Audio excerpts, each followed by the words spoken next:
来继续来看高雄一个钓客，伫咧莲池潭钓到一尾真大尾，80公分长的鱼虎。鱼虎有一个外号“生态的杀手”，就惊这个鱼虎会对本土生态造成冲击。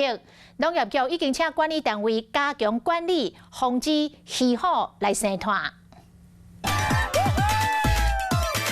民众摕钓竿伫咧钓鱼仔，这个时阵有感受到鱼仔伫咧夹，赶紧摕鱼网啊，甲鱼仔浮起来。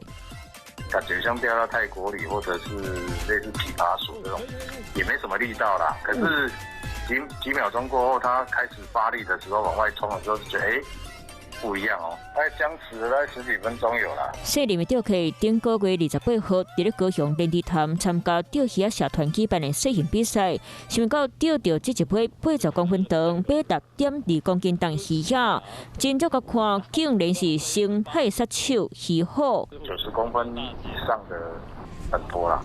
那一只只有80出头而已，其实也还好，它算中上而已啦。民众讲，这只鱼虎无算大批，因为鱼虎上长会当大到150公分，体重嘛当达到20公斤重，而且野个性真歹，专食关心种鱼仔。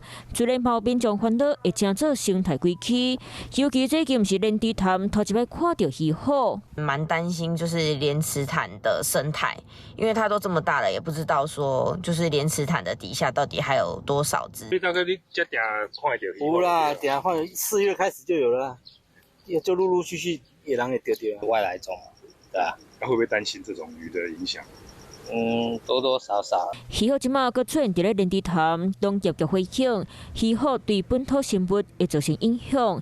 即马也通报长协管理单位加强管理，就惊动作上班，互更侪生态会受到冲击。Hello， 我是郑雅芳。想要抢先掌握最及时的新闻资讯吗？赶快订阅、按赞、开启小铃铛，锁定华视新闻 YouTube 频道。